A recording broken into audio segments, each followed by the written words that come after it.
Corona से हुई मौत को लेकर के सवाल उठ रहे हैं। आंकड़ों में अचानक इजाफा को देखते हुए हमारे साथ हैं एडिशनल चीफ सेक्रेटरी स्वास्थ्य विभाग के प्रत्यय अमृत जी।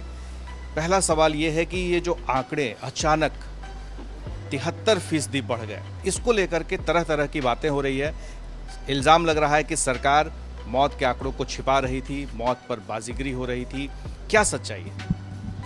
पहली बात कि ये एक दिन का ये आंकड़ा नहीं है और जो इजाफा हुआ है, मुख्य रूप से ये सरकार की मंशा बहुत स्पष्ट रही है कि किसी भी प्रकार के आपदा में, जैसा कि आप जानते होंगे, माननीय मुख्यमंत्री जी का स्पष्ट अभिमत है और उनकी यह धारणा है कि आपदा पीड़ितों का पहला हक राज्य के खजाने का है। और इस दृष्टिकोण को देखते हुए जब कुछ प्राइवेट हॉस्पिटल्स के बारे में हम लोगों को सूचना मिली थी 15-16 मई के आसपास, तो हम लोगों ने एक मीटिंग कर ये निर्णय लिया था कि सभी जिलों में क्यों नहीं हम लोग इसको एक बार दोबारा गहन जांच करा लें, ताकि कोई भी पीड़ित परिवार किसी भी इस प्रकार की एक्स ग्रेशिया पेमेंट जो हम 4 लाख रुपए का करते हैं उससे वंचित ना रहे। और उस सोच को देखकर हम लोगों ने 18 मई को यह स्पष्ट निर्देश दिया और इसकी जानकारी मैंने 18 मई को प्रेस कॉन्फ्रेंस में सभी पत्रकारों को दी थी और उनके माध्यम से मैंने लोगों तक ये स्पष्ट कर दिया था कि अगर कोई वैसे लोग हैं तो वो अपनी बात कागजातों के साथ कोविड-19 डेथ वो जिला प्रशासन को दें। और इसको 2 स्तर पर जांच समिति हम लोगों ने बनाया। एक मेडिकल कॉलेज, चूँकि काफ़ी डेथ्स मेडिकल कॉलेज हॉस्पिटल, जिसे हम डेडिकेटेड कोविड हॉस्पिटल कहते हैं, तो वहाँ भी हम लोगों ने कहा कि आप दोबारा अपने फिगर्स को देख लें। और जिला स्तर पे हम लोगों ने सिविल सर्जन, ACMO और सिविल सर्जन द्वारा प्राधिकृत किए हुए एक वरीय चिकित्सक, तो ये 2 कमेटी को हम लोगों ने बनाया जिला स्तरीय पे, चाहे वो होम आइसोलेशन हो, कोविड केयर सेंटर हो, डेडिकेटेड कोविड जो हमारे हेल्थ फैसिलिटीज़ थे, या प्राइवेट हॉस्पिटल्स थे, या कई लोग एम्बुलेंस से यात्रा कर रहे थे, उस क्रम में अगर उनकी मृत्यु हुई हो, वो किसी भी जिले के हों, उस जिले में उनका नाम रहना चाहिए अगर वो कोविड पॉजिटिव थे। तो इन तमाम बातों को लेकर हम लोगों ने ये 18 मई को ये विस्तृत निर्देश दिया था जांच समिति का, और हम लोगों ने एक समय सीमा निर्धारित की थी और इसकी जानकारी सभी को दे दी गई थी। और इस क्रम में अगर हम लोग उसको भी चिन्हित कर रहे हैं कि कहाँ पर इस तरह की लापरवाही हुई है, तो वैसे लोगों को भी चिन्हित कर हम अनुशासनिक कार्रवाई करेंगे। लेकिन हमारा अल्टीमेट जो लक्ष्य है कि कोई भी वैसा परिवार वंचित न रहे जिनके यहाँ ये। अब 2 सवाल उठ रहे हैं। पहला ये कि जिस समय में कोविड प्रोटोकॉल के साथ श्मशान घाट पर, शमशान घाट पर जलाए जा रहे थे, तो उनकी संख्या कुछ और थी, और जो सरकार की तरफ से आंकड़े जारी किए जा रहे थे, दोनों में काफ़ी अंतर दिख रहा था। तो आपको लगता है कि ये भारी चूक प्रशासनिक स्तर पर, विभाग के अधिकारियों के स्तर पर हुई होगी? देखिए, एक चीज़ सभी को समझना पड़ेगा, अगर किसी घाट पर बॉडी जलाया जाता है तो पहले इसको ये पता करना चाहिए कि वो किस जिले का है। अगर आज के दिन में पहलेजा घाट या कोनारा घाट, जहाँ कई लोग वर्षों से जाते हैं क्रियाक्रम करने के लिए, इसका अर्थ कदापि नहीं होता है कि वो वैशाली जिले में वो आंकड़ा जुड़ेगा। उसी प्रकार पटना, अगर पटना में कई लोगों ने घाट पर अंतिम संस्कार को किया है, वो हो सकते हैं रोहतास जिले के हों, मधुबनी के हों, मुजफ्फरपुर के हों, और ये आंकड़े उन जिलों में जुड़े हैं। इसलिए ये कहना कि X नंबर बॉडीज जले हैं तो वो पटना में जुड़ने चाहिए, मैं इसको तर्क को नहीं मानता हूँ। और इसको समझने की आवश्यकता है कि जहाँ पर बॉडी को डिस्पोज किया जाता है वो उस जिले का नहीं होता है जहाँ डिस्पोजल है।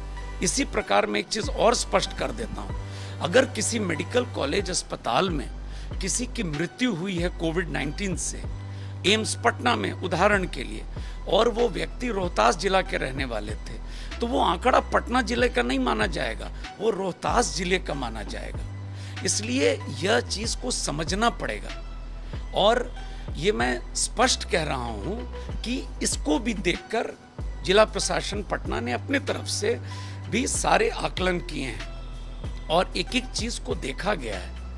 और अगर इसके बाद भी कहीं कुछ आंकड़े लगते हैं किसी को, तो फैक्ट्स के साथ, तथ्यों के साथ, आप कल भी मैंने कहा है, आप तथ्यों के साथ जिला प्रशासन को दें।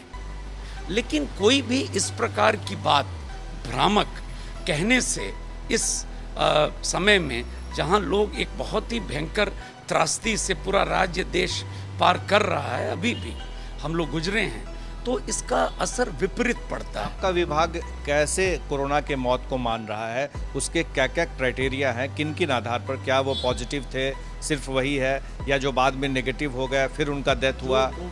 कोविड-19 के भारत सरकार के गाइडलाइंस बहुत स्पष्ट हैं और हम लोगों ने उन गाइडलाइंस के आधार पर ही डेथ्स को के जो फिगर्स हैं उसको हम लोगों ने संकलित किया है। जैसे अगर आप कोविड-19 पॉजिटिव हैं, तभी उस सर्टिफिकेट के आधार पर आपकी किसी भी मेडिकल कॉलेज अस्पताल में या DCHC में या प्राइवेट अस्पताल में भर्ती हुई होगी। तो हम लोगों ने कहा है कि वो सर्टिफिकेट होना चाहिए आपके पास कोविड-19 का।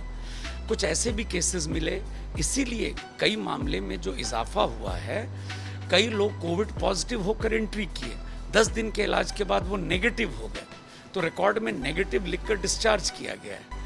कुछ लोग उसके बाद पोस्ट कोविड कॉम्प्लिकेशंस हुए, उनका डेथ हो गया, लेकिन उनको चूंकि नेगेटिव वहाँ लिखा हुआ था, उनको डेथ में नहीं माना गया था। हम लोगों ने इंस्ट्रक्शंस देकर उन लोगों को भी इसमें इंक्लूड कराया है। और गवर्नमेंट ऑफ इंडिया का गाइडलाइंस बहुत क्लियर है कि कोविड-19 positive deaths, not symptoms like, जैसे कई लोग हैं जिनको कोविड जो टेस्ट हुआ उसमें नेगेटिव आए, लेकिन सिम्टम्स सारे कोविड के थे। और हम लोगों ने भारत सरकार के गाइडलाइंस के आलोक में सभी अस्पतालों में उन लोगों के लिए, वैसे मरीजों के लिए विशेष व्यवस्था की थी और वहाँ उनका इलाज हुआ, लेकिन उनको सिम्टोमेटिक कोविड मानते हुए ट्रीटमेंट किया गया। हम लोगों ने इस केस में उन लोगों को नहीं जोड़ा है, क्योंकि कोविड-19 गवर्नमेंट ऑफ इंडिया के जो गाइडलाइंस हैं वो क्लियर कहते हैं कोविड-19 डेथ्स की परिभाषा क्या है। तो इन तमाम चीज़ों को भी हम लोगों ने अपने जांच में इंक्लूड किया था और हम लोगों ने डाउन द लाइन लोगों को कहा। HRCTC रिपोर्ट जो आ रहा है उसमें जो कोरोना पाया जा रहा था उसके बारे में, तो उसी के बारे में मैंने भी कहा कि वो सिम्टोमेटिक होते हैं, वो कोविड-19 के डेथ्स के श्रेणी में हम लोगों ने नहीं माना है। और HRCT चूँकि वो कोविड के जितने भी टेस्ट होते हैं, RT-PCR और एंटीजन, सब पर नेगेटिव थे, लेकिन सिम्टम्स थे। तो गवर्नमेंट ऑफ इंडिया के गाइडलाइंस क्लियर हैं कि वो कोविड-19 डेथ्स नहीं है, सिम्टोमेटिक। तो हम लोगों ने उन लोगों को भी फिलहाल अलग रखा हुआ है। क्या ये कहा जा रहा है कि हाई कोर्ट के आदेश के बाद ही सरकार जागी और 3 सदस्यीय कमेटी बैठाई गई? आप लोगों ने क्या पहले से इसकी शुरुआत कर दी? ये राज्य सरकार का ये बहुत स्पष्ट अभिमत है और मैंने आपको पहले भी कहा है, किसी भी आपदा में आप अगर देख लेंगे, कोसी त्रासदी के बाद से लेकर आज तक, ये एक बार नहीं कई बार माननीय मुख्यमंत्री जी ने इस चीज़ को कहा है कि आपदा पीड़ितों का हक, पहला हक राज्य के खजाने पर होता है।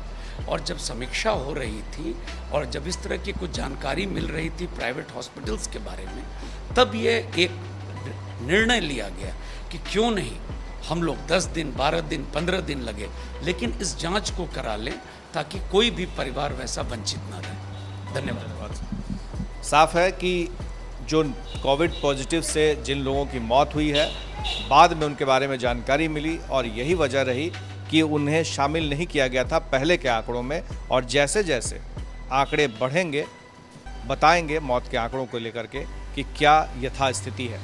जाहिर है कि अभी जांच चल रही है तो ये आंकड़े और भी बढ़ेंगे। हमारे सहयोगी विशाल और राजेश के साथ प्रकाश कुमार, ABP न्यूज़, पटना।